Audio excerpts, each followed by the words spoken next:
આજના આ દિવસે દિલ્હીના માનનીય મુખ્યમંત્રી અને આમ આદમી પાર્ટીના રાષ્ટ્રીય કન્વીનર શ્રી અરવિંદ કેજરીવાલજી તેમજ દેશના સર્વશ્રેષ્ઠ શિક્ષણ મંત્રી અને દિલ્હી સરકારના નાયબ મુખ્યમંત્રી માનનીય શ્રી મનીષ સિસોદિયાજીની વિશેષ ઉપસ્થિતિ ગુજરાતમાં છે. હું બંનેનું ગુજરાતમાં ખૂબ ખૂબ સ્વાગત કરું છું. આ સાથે અમારા માનનીય રાષ્ટ્રીય નેતા શ્રી યશુદાનભાઈ ગઢવી, માનનીય શ્રી ઇન્દ્રનીલભાઈ રાજગુરુ, માનનીય શ્રી ગુલાબસિંહજી યાદવ, તમામ ઉપસ્થિત અમારા સાથી મિત્રોનું ખૂબ ખૂબ સ્વાગત કરું છું. આજે માનનીય મનીષ સિસોદિયાજી ગુજરાતની શિક્ષણ વ્યવસ્થાને લઈને ગુજરાતની શાળા, ગુજરાતના શિક્ષકો, ગુજરાતના વિદ્યાર્થી અને વાલીઓના ભવિષ્યની ચિંતા કરવા માટે અરવિંદ કેજરીવાલજીના નેતૃત્વમાં એક ગેરંટી આપવા જઈ રહ્યા છે. ત્યારે હું વિનંતી કરીશ માનનીય શ્રી કેજરીવાલ. हेलो, सबसे पहले गुजरात के सभी भाइयों, बहनों, माताओं, बुजुर्गों, सब लोगों जो ये लोग प्रोग्राम देख रहे हैं, सब लोगों को मेरा नमस्कार। और पिछले कई महीनों से मैं लगातार गुजरात आ रहा हूँ। लोग बहुत दुखी हैं गुजरात के। पिछले 27 साल से बीजेपी की गवर्नमेंट है, उनमें बहुत अहंकार आ गया है। वो सुनते ही नहीं है किसी की। वो कहते हैं कि क्या कर लेंगे लोग हमारा, लोगों के पास तो ऑप्शन ही नहीं है। कांग्रेस को वोट देंगे तो हम कांग्रेस के एमएलए को खरीद लेंगे, हमें काम करने की क्या ज़रूरत है। आम आदमी पार्टी पिछले कई दिनों से जनता के सामने जनता के मुद्दों के ऊपर चर्चा कर रही है। हम एक पॉजिटिव कैंपेन चला रहे हैं। हम ये बता रहे हैं कि अगर हमारी सरकार बनेगी तो हम महंगाई से कैसे आपको छुटकारा दिलाएंगे, बेरोजगारी से कैसे छुटकारा दिलाएंगे, युवाओं के लिए क्या करेंगे, महिलाओं के लिए क्या करेंगे, किसानों के लिए क्या करेंगे। आज हम लोग शिक्षा और स्वास्थ्य की गारंटी देने आए हैं। गारंटी मतलब कि अगर हम काम ना करें तो हमें अगली बार वोट मत देना।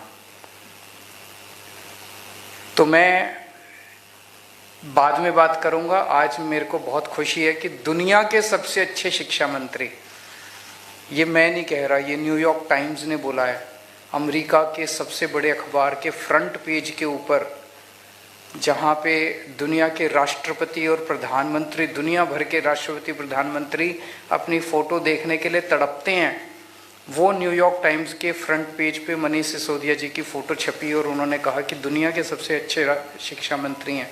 आज मैं उनको साथ में लेके आया हूँ। गुजरात के बच्चों का भविष्य हम कैसे बनाएंगे, गुजरात के बच्चों को हम कैसे अच्छी शिक्षा देंगे, पहले ये उस पर बात करेंगे, फिर मैं आऊँगा। बहुत बहुत धन्यवाद माननीय मुख्यमंत्री श्री अरविंद केजरीवाल जी, साथ ही गुजरात के आम आदमी पार्टी की बहुत विश्वसनीय मेहनती लीडरशिप और मीडिया के सभी साथी। जैसा कि हम सब जानते हैं कि भारत को विकसित देश बनने के लिए एक बहुत शानदार शिक्षा व्यवस्था की जरूरत है।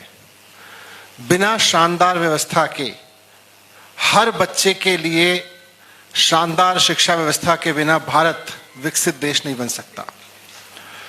भारत दुनिया में नंबर 1 देश नहीं बन सकता। मुझे बहुत खुशी है कि माननीय श्री अरविंद केजरीवाल जी के नेतृत्व में दिल्ली में एक शिक्षा क्रांति शुरू हुई और उनके नेतृत्व में और उनके मार्गदर्शन में, उनके विजन पर चलते हुए आज दिल्ली में दिल्ली के हर बच्चे के लिए फ्री शानदार विश्व स्तरीय शिक्षा सुनिश्चित की गई है। दिल्ली में पैदा होने वाले हर बच्चे के लिए आज शानदार शिक्षा उपलब्ध है। दिल्ली के हर माँ बाप आज इस बात से संतुष्ट हैं कि हमारे बच्चे के लिए केजरीवाल जी ने शानदार स्कूल बनवा दिए हैं। इसी तरह का काम अब पंजाब में भी शुरू हो गया है। केजरीवाल जी के नेतृत्व में, उनके मार्गदर्शन में, वहाँ भगवंत मान जी के नेतृत्व में जो सरकार चल रही है, वो पिछले 5 महीने के अंदर अंदर इतनी तेजी से काम कर रही है शिक्षा पर कि आप देखिएगा बहुत जल्द वहाँ पे बहुत शानदार स्कूल देखने को मिलेंगे और वहाँ की रिजल्ट देखने को मिलेंगे। अच्छी शिक्षा आज गुजरात के भी हर बच्चे का हक है। वो चाहे गाँव में रहता हो, चाहे कस्बों में रहता हो, शहरों में रहता हो, वो सरकारी स्कूल में पढ़ता हो या प्राइवेट स्कूल में पढ़ता हो, अच्छी से अच्छी शानदार शिक्षा आज गुजरात के भी हर बच्चे का हक है। तो आज मैं माननीय अरविंद केजरीवाल जी के नेतृत्व में आप सबके बीच आम आदमी पार्टी की तरफ से गुजरात के हर एक परिवार को, हर एक व्यक्ति को ये आश्वस्त करना चाहता हूं कि आज से हम सपना देखना शुरू कर दें कि हम अपने बच्चों के लिए, गुजरात के एक एक बच्चे के लिए, गुजरात में पैदा होने वाले हर एक बच्चे के लिए एक शानदार शिक्षा की व्यवस्था लागू करेंगे। और वो शानदार शिक्षा की व्यवस्था गुजरात के गांव देहात से लेकर शहरों तक हर जगह लागू होगी। सिर्फ ऐसा नहीं है कि शहर के कुछ स्कूलों को अच्छा करेंगे, जैसा दिल्ली में हर स्कूल को किया है। तो इसलिए आज मैं आपके बीच में अरविंद केजरीवाल जी की तरफ से केजरीवाल जी की शिक्षा गारंटी के रूप में गुजरात के सामने कहना चाहता हूं कि आप सब अरविंद केजरीवाल जी को मौका दें।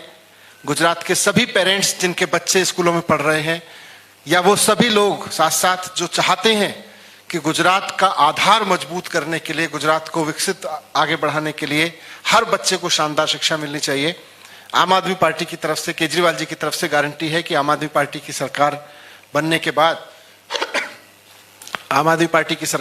बाद गुजरात के हर बच्चे के लिए फ्री और शानदार शिक्षा व्यवस्था गुजरात में दी जाएगी। फ्री और शानदार शिक्षा व्यवस्था। दूसरा, गुजरात के हर सरकारी स्कूल को दिल्ली की तरह से इतना शानदार बनाया जाएगा जैसे कि बड़े बड़े प्राइवेट स्कूल होते हैं। जैसे हमने दिल्ली में हर सरकारी स्कूल को उतना शानदार बनाया है। और यहां के सभी विद्यालयों में टीचर्स की जो कमी है, वो टीचर्स की कमी तुरंत भर्ती करके दूर की जाएगी। किसी भी स्कूल में टीचर्स की कमी नहीं रहने दी जाएगी। मैं खुद गुजरात के स्कूलों में गया था और मैंने देखा था कि टीचर्स भी महीने महीने के कॉन्ट्रैक्ट पर हायर किए जाते हैं।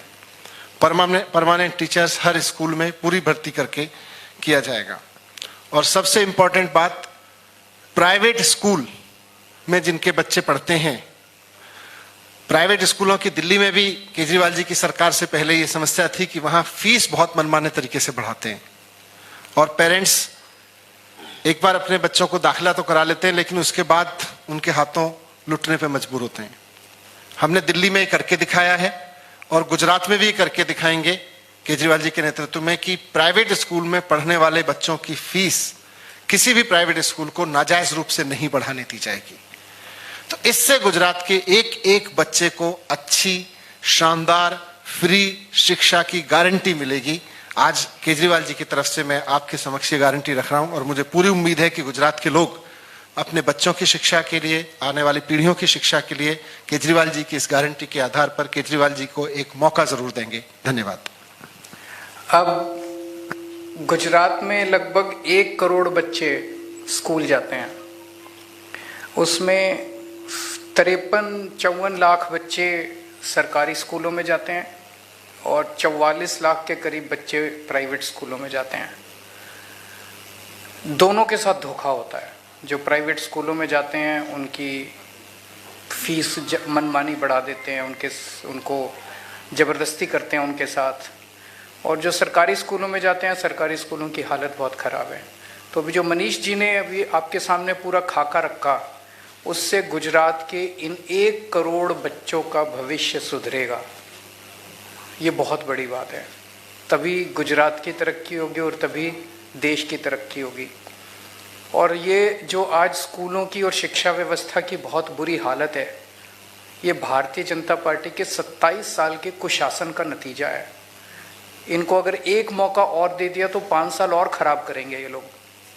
अब मैं आपको स्वास्थ्य की गारंटी के ऊपर आता हूँ। गुजरात के सरकारी अस्पतालों का, सरकारी डिस्पेंसरी का बहुत ज़्यादा बुरा हाल है। धीरे धीरे इस पूरे सिस्टम को ख़त्म किया जा रहा है, जानबूझ के ख़त्म किया जा रहा है। और इसलिए ख़त्म किया जा रहा है ताकि आदमी मजबूरी में प्राइवेट स्कूल अस्पतालों में प्राइवेट डॉक्टरों के पास जाने के लिए मजबूर हो। और प्राइवेट अस्पताल इतने महंगे हो गए कि अगर एक कोई बड़ी बीमारी किसी के हो जाए तो पूरी ज़मीन जेवर सब बिक जाते हैं, आदमी कर्जे में आ जाता है। और कई किसान इस वजह से अब सुइसाइड कर लेते हैं क्योंकि उनके पास बीमारी का इलाज करने के लिए पैसे नहीं होते। दिल्ली में हमने ये व्यवस्था की कि दिल्ली में सरकारी अस्पतालों को पहले हमने शानदार बनाया, मोहल्ला क्लिनिक को शानदार बनाया, और फिर हमने कहा कि दिल्ली के 2 करोड़ लोग, चाहे कोई अमीर हो चाहे गरीब हो, चाहे इस जात का हो चाहे उस जात का हो, चाहे आदमी हो औरत हो, इस धर्म का हो उस धर्म का, 2 करोड़ लोगों को सबको पूरा इलाज मुफ्त होगा। सारी दवाइयाँ, सारे टेस्ट, सारे ऑपरेशन, सब कुछ मुफ्त कर दिया हमने दिल्ली की जनता के लिए। सो पहली गारंटी स्वास्थ्य में मेरी ये है, गुजरात के हर व्यक्ति, गुजरात में रहने वाले हर व्यक्ति का पूरा इलाज मुफ्त होगा और अच्छा होगा। मुफ्त का मतलब ये नहीं कि सरकारी अस्पताल इतने खराब होंगे कि आप जाना ना चाहें, तो मुफ्त होगा और अच्छा होगा। दूसरी गारंटी, सारी दवाइयाँ, सारे टेस्ट, सारा इलाज, सारा ऑपरेशन, अमीरों का भी गरीबों का भी, सबका मुफ्त होगा। अमीर प्राइवेट में जाना चाहें उनकी मर्जी है, लेकिन उन किसी से ये नहीं पूछा जाएगा बीपीएल कार्ड दिखाओ। जो सरकारी अस्पताल में जाएगा उसका इलाज मुफ्त होगा। तीसरी चीज, जैसे दिल्ली में मोहल्ला क्लिनिक बनाए हैं, हर गांव के अंदर एक गांव का क्लिनिक खोला जाएगा और शहरों में हर वार्ड के अंदर एक क्लिनिक खोला जाएगा। तो जितनी छोटी मोटी बीमारियां, खांसी, जुकाम, बुखार, उसके लिए आप मोहल्ला क्लिनिक में जाओ, आपको बड़े अस्पताल में जाने की जरूरत नहीं है। एयर कंडीशनड है, सारे के सारे शानदार हैं, वहां पे आप जा सकते हो। चौथी चीज, जितने सरकारी अस्पताल हैं आज गुजरात में, इनको प्राइवेट के मुकाबले अच्छा किया जाएगा, शानदार किया जाएगा, सेंट्रली एयर कंडीशन किया जाएगा। सभी सरकारी अस्पतालों को अच्छा करेंगे और नए सरकारी अस्पताल भी खोलने की जरूरत पड़ेगी, वो भी खोलेंगे। ऐसा नहीं होना चाहिए कि हम कहते हैं मुफ्त होगा और इलाज हो ही ना, इलाज शानदार होगा, अच्छा होगा। और आखिरी चीज, दिल्ली में हमने एक स्कीम बनाई है, अगर किसी का भी एक्सीडेंट होता है उसका पूरा इलाज हम मुफ्त कराते हैं, चाहे उसका प्राइवेट में कराना पड़े। अगर सीरियस एक्सीडेंट हो जाए और सरकारी अस्पताल में नहीं हो सकता तो बेस्ट से बेस्ट प्राइवेट अस्पताल में उसका इलाज कराते हैं, सारा खर्चा दिल्ली सरकार देती है। अभी तक पिछले 3 साल में 13,000 लोगों की हम जान बचा चुके हैं स्कीम के तहत। क्योंकि एक्सीडेंट होता है, लोग कोई उसको उठा के नहीं ले जाता अस्पताल, उसे लगता है मैं अस्पताल ले गया तो मेरे पल्ले पड़ जाएगा। हमने कहा आप अस्पताल ले जाओ, उसका सारा खर्चा हम देंगे, बस अस्पताल में ले जाके उसको एडमिट करा दो। तो ये 5 गारंटी आज मैं स्वास्थ्य के क्षेत्र में दे रहा हूँ। एक दो चीज़ें और बात करना चाहता हूँ। अभी थोड़े दिन पहले मैं आया था, लगभग महीना 1.5 महीना पहले, तो कई सारे पूर्व सैनिक, एक्स सर्विसमैन धरने पे, प्रदर्शन पे बैठे हुए थे। तो उनकी एक डिमांड ये थी कि जो गुजरात का रहने वाला व्यक्ति सेना में शहीद हो जाता है बॉर्डर पे, तो उसको उचित मुआवजा नहीं मिलता। दिल्ली में हम लोग, दिल्ली का रहने वाला अगर कोई भी व्यक्ति फौज में है और काम कर रहा है और बॉर्डर पे शहीद हो जाता है, हम उसको 1 करोड़ रुपए देते हैं। तो उस टाइम मैंने उनके बिहाफ पे मैंने ऐलान किया था कि हमारी सरकार बनेगी तो हम उनको 1 करोड़ रुपए देंगे। मुझे बेहद खुशी है कि कल गुजरात सरकार ने ऐलान किया है कि वो भी अपने पूर्व सैनिक, कोई भी शहीद होगा तो उसको 1 करोड़ रुपए की राशि देगी। मैं इसके लिए गुजरात सरकार का आभार व्यक्त करता हूँ। लेकिन एक डिमांड और है मेरी। हमारी दिल्ली में जो स्कीम है उसमें सैनिक भी शामिल हैं और पुलिस वाले भी शामिल हैं, क्योंकि पुलिस भी अपनी जान जोखिम में डाल के उनको बचाती है। तो अगर कोई पुलिस वाला भी किसी ऑपरेशन में शहीद हो जाता है, उसके परिवार को भी मैं खुद उनके घर जाके 1 करोड़ का चेक दे के आता हूँ। तो गुजरात पुलिस के भी कर्मचारियों को इसमें शामिल किया जाए 1 करोड़ रुपए वाली स्कीम के अंदर, कि अगर गुजरात पुलिस का भी कोई व्यक्ति शहीद होता है तो उसको भी 1 करोड़ मिलेगा। दूसरी चीज, ये मैं नहीं कह रहा, ये जनता कह रही है कि ये जो 1 करोड़ इन्होंने ऐलान किया है, इन लोगों की मंशा नहीं है करने की। 3 महीने बाद चुनाव है इसलिए कर रहे हैं, क्योंकि बाकी किसी भी राज्य में नहीं किया इन्होंने, बीजेपी वालों ने मध्य प्रदेश में भी नहीं किया, हिमाचल में भी नहीं किया, यूपी में नहीं, गुजरात में किया क्योंकि 3 महीने बाद चुनाव है। तो जनता ऐसा कह रही है कि इनकी मंशा नहीं है करने की। पहले 1 लाख रुपए देते थे, अभी तक वो भी देते नहीं थे, कागजों में थे, लोगों को धक्के खाने पड़ते थे 1 लाख रुपए लेने के लिए भी। मेरा ये निवेदन है गुजरात सरकार से, अगले 10 दिन के अंदर पिछले 5 साल में जितने भी शहीद हुए हैं लोग, उनको सबको 1-1 करोड़ रुपए की राशि दी जाए, ताकि जनता को भरोसा होगे कि आप देंगे, आप झूठा ऐलान नहीं कर रहे।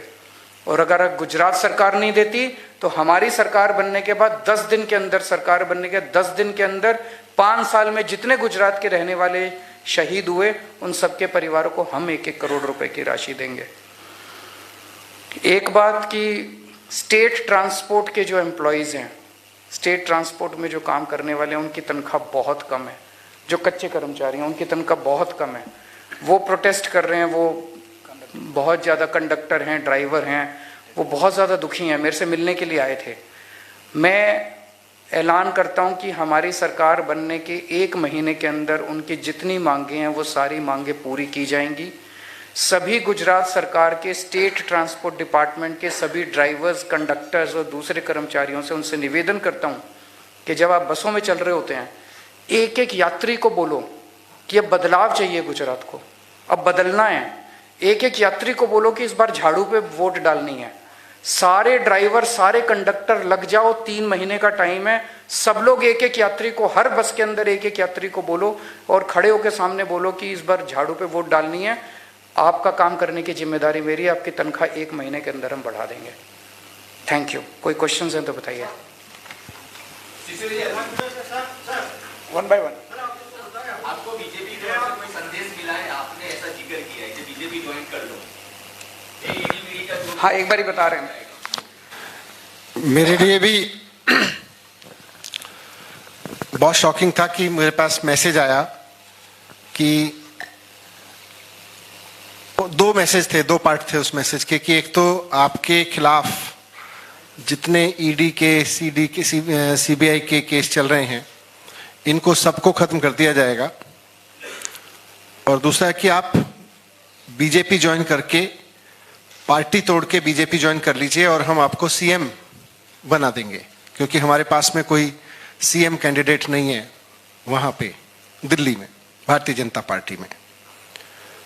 तो मैंने कहा भाई, ये सीबीआई, ईडी जितने केस चल रहे हैं, इनकी सच्चाई तो मैं जानता हूं, क्योंकि ये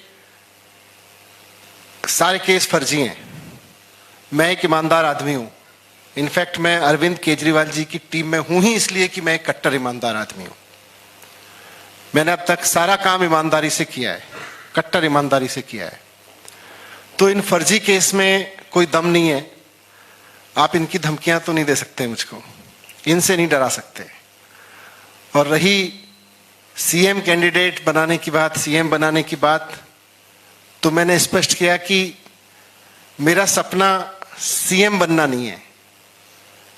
मैं यहां राजनीति में सीएम बनने के ख्वाब लेके नहीं आया। मैं जो ख्वाब लेके आया हूं वो ये है कि दिल्ली के हर बच्चे को शानदार एजुकेशन मिले। और आज मैं काम कर रहा हूं कि देश के हर बच्चे को शानदार एजुकेशन मिले, वो चाहे गरीब का बच्चा हो या अमीर का बच्चा। मेरा सपना यह है, मैं उस सपने पे काम कर रहा हूं। और मैं जानता हूं कि यह सपना अरविंद केजरीवाल जी ही पूरा कर सकते हैं। इस देश में कोई और नेता नहीं है जो देश की एजुकेशन को वहां ले जा सकता हो जहां से हमारे देश के हर बच्चे को शानदार एजुकेशन मिले। तो मैं ये भी आप भूल जाओ कि मैं किसी सीएम कैंडिडेट बनने के और सीएम बनने के चक्कर में यहां हूं। मैं तो अरविंद जी के साथ हूं। अरविंद जी मेरे राजनीतिक गुरु हैं। उन्हीं के मार्गदर्शन में, उन्हीं के आदेशों पर, उन्हीं के डायरेक्शंस में दिल्ली में काम किया है और राजनीति में काम किया है।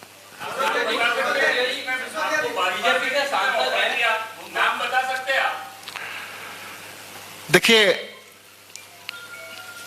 जो लोग जिन्होंने मुझे मैसेज दिया, उन्होंने मुझे कहा कि वेस्ट बंगाल में शुभेंदु अधिकारी जी को हमने ही ज्वाइन कराया था, असम में हेमंत शर्मा जी को हमने ही ज्वाइन कराया था, फिर नारायण राणे जी से लेके और जो और ज्वाइनिंग उन्होंने कराई हैं, तो उन्होंने कहा कि हम पे आप भरोसा रखिए, हम लोग इसमें हैं,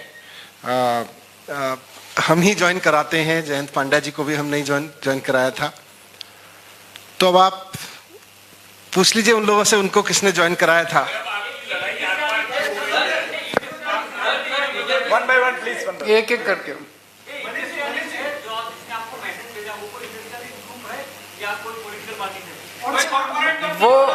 वो छोड़ दीजिए, आप चिंता मत कीजिए। ये तो वही लोग बताएंगे ना कि उनको किन्होंने ज्वाइन कराया था। मुझे मेरे पास जो लोग आए उन्होंने दावा किया। लोगों से भी पूछ लीजिए आप। दो सवाल है मेरे। पहला सवाल ये है कि हर्ष संघवी जो हमारे यहाँ के गृह राज्य मंत्री है, आपके ट्वीट को लेकर उन्होंने ट्वीट किया है कि पहले ये तय कीजिए कि आप भगत सिंह की संतान है या महाराणा प्रताप, क्योंकि दो ट्वीट में अलग अलग है। हम दोनों। दूसरा सवाल ये है कि वो जानना चाहते हैं कि कौन सा राजपूत समाज नाराज है। आपने लिखा है राजपूत समाज नाराज। मैं शहीद भगत सिंह का फॉलोअर भी हूं, मैं महाराणा प्रताप की दिलेरी बहादुरी का फॉलोअर भी हूं, मैं गांधी से लेके सरदार पटेल तक सबको अपना गुरु, अपने पिता तुल्य मानता हूं और उनको अपने जीवन का आदर्श मानता हूं। पूरे देश में लोग नाराज हैं। एक मिनट, जिस व्यक्ति को पूरे देश की शिक्षा व्यवस्था सौंप देनी चाहिए, जिस व्यक्ति ने 5 साल के अंदर करिश्मा करके दिखा दिया, मौजूदा रवायती पार्टियां 70 साल में जो काम नहीं कर पाई और जिस व्यक्ति ने वो काम करके दिखा दिया कि सरकारी स्कूलों को शानदार बना दिया, इस देश के गरीब बच्चों को भविष्य दे दिया, उस व्यक्ति पे सीबीआई की रेड कराते हो तुम लोग? शर्म नहीं आती तुम लोगों को? और फिर ये अनर्गल बातें कर रहे हो। ऐसे व्यक्ति को तो भारत रत्न मिलना चाहिए। पूरे शिक्षा व्यवस्था, प्रधानमंत्री जी को बुलाना चाहिए, उनको कहना चाहिए भाई जो भी पार्टी हो, पार्टीबाजी करने थोड़ी देश का विकास करना है। मनीष जी बैठिए, हमें बताइए कैसे शिक्षा व्यवस्था ठीक करें। ये होना चाहिए था। ये जो इस तरह की बातें कर रहे हैं, सारे समाज नाराज हैं। राजपूत भी नाराज हैं, ब्राह्मण भी नाराज हैं, बनिए भी नाराज हैं, एससी भी नाराज हैं, एसटी भी नाराज हैं, अमीर भी नाराज हैं, गरीब भी नाराज हैं, औरतें भी नाराज हैं, आदमी भी नाराज है। सब नाराज हैं कि मनीष सिसोदिया को गलत तरीके से सताया जा रहा है। उनको अब 3-4 दिन में इनको गिरफ्तार कर लेंगे। गिरफ्तार, 1 मिनट, गिरफ्तार करने का क्या नतीजा होगा? 3 महीने 4 महीने तक शिक्षा व्यवस्था सफर करेगी। किसके फायदे में है ये? पूरा केस फर्जी है। किसको फायदा होगा? हम काम रुकने नहीं देंगे, लेकिन थोड़े दिन के लिए बाधा तो पहुंचेगी। इससे देश का भला होगा क्या?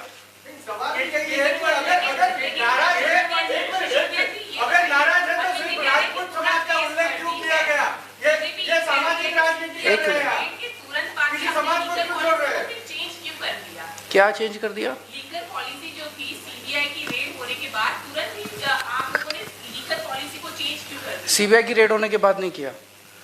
1 अगस्त को किया था। उसका कारण है 850 दुकानें खुलनी थी दिल्ली के अंदर।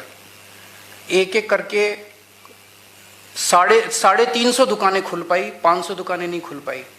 जिस तरह से केंद्र सरकार और सारी एजेंसीज दबाव डाल रही थी हमारे अफसरों के ऊपर, अफसरों ने उस पॉलिसी के तहत नई दुकानें का ठेका करना, नीलामी करने के लिए मना कर दिया। एलजी का दबाव था, पुलिस का दबाव था, सेंट्रल एजेंसीज का दबाव था। वो पॉलिसी बहुत अच्छी है, हम किसी के साथ भी डिबेट करने के लिए तैयार हैं। हमारे पास ऑप्शन नहीं थी। अगर हम वो नहीं करते, सारी दुकानें बंद हो जाती और वहां पे नकली दारू बिकनी चालू हो जाती, जैसे आज गुजरात के अंदर है।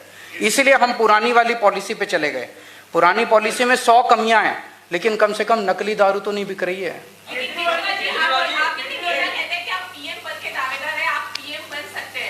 हमारे को कोई लालसा नहीं है। जैसा मनीष जी ने कहा, ये सीएम बनने नहीं आए और मैं भी पीएम बनने नहीं आया। हमारा एक ही सपना है। 75 साल हो गए हमारे देश को, अभी तक हमारा देश पिछड़ा क्यों रह गया? हमारे बाद जो देश आज़ाद हुए वो हमसे आगे चले गए। सिंगापुर आगे चला गया, जापान आगे चला गया, जापान तहस नहस हो गया था, जर्मनी तहस। हम पीछे क्यों रह गए? वो इन्हीं लोगों की वजह से रह गए। अगर इनके भरोसे, तो अब हमारे पास हमें सबको मिलकर देश को आगे बढ़ाना है। मेरा एक ही सपना है, भारत को दुनिया का नंबर 1 देश देखना है। वो नेता और पार्टियां नहीं कर सकते। आप सब लोगों के साथ मिलके 130 करोड़ लोगों को एक साथ मिला के और इस देश को नंबर 1 बनाएंगे। गुजरात में सरकार बनेगी तो क्या यहाँ भी लीकर मुक्त करेंगे? नहीं, बिल्कुल नहीं करेंगे। हम जो पॉलिसी आज नशाबंदी की चल रही है वो नशाबंदी की पॉलिसी लागू रखेंगे, लेकिन गैर कानूनी शराब का धंधा नहीं करेंगे। वो धंधा करते हैं, 10,000 करोड़ की दारू का धंधा करते हैं, ये उनका धंधा है। हम अपनी पार्टी को गैर कानूनी शराब बेच के नहीं चलाएंगे।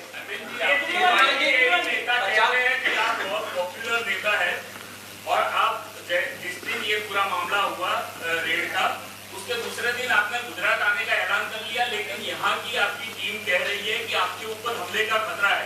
आपका कोऑर्डिनेशन स्टेट से या उनसे ठीक से नहीं होता है, या कैसे आपके पास ये इंफॉर्मेशन? नहीं, मैं समझा नहीं। आपके ऊपर हमले का खतरा है, ऐसे यहाँ के लोकल नेता वो ये कराते हैं ना दूसरी पार्टी वाले। डीजी से परमिशन मांगी थी, आप तो आपने गुजरात में आने का ऐलान दूसरे दिन। दूसरी पार्टी वाले सब कुछ कर सकते हैं, गुजरात के लोग नहीं करेंगे, ये दूसरी पार्टी वाले करेंगे। गुजरात के लोग बिल्कुल नहीं। गुजरात के लोग अब हमें प्यार करते हैं। गुजरात के लोग इनके 27 साल के शासन से तंग आ चुके हैं। अच्छा, आप एक छोटी सी चीज बताओ, कोई आदमी अगर आपके बच्चों को अच्छी शिक्षा देता है, आप उससे प्यार करोगे कि नहीं करोगे? करोगे। कोई अगर आपके परिवार का अच्छा इलाज करा देता है, आप उससे प्यार करोगे कि नहीं करोगे? कोई कहता है मैं आपको 24 घंटे बिजली दूंगा, मुफ्त बिजली दूंगा, ये तो करते नहीं है सब, मैं करता हूं, तो मेरे से क्यों नहीं प्यार करेंगे गुजरात के लोग यार? हाँ।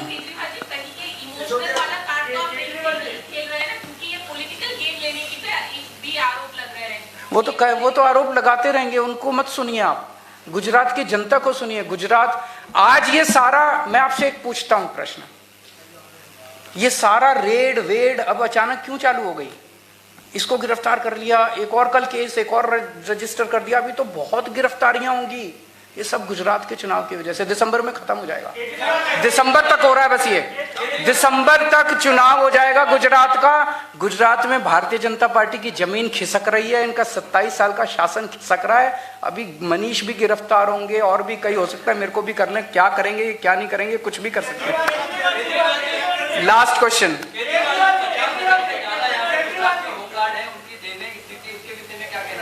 होमगार्ड्स की जितनी भी मुद्दे हैं, होमगार्ड्स की जितनी भी समस्याएं हैं, उन समस्याओं को मैं आश्वासन देता हूं कि सरकार बनने के 1 महीने के अंदर हम पूरा करेंगे।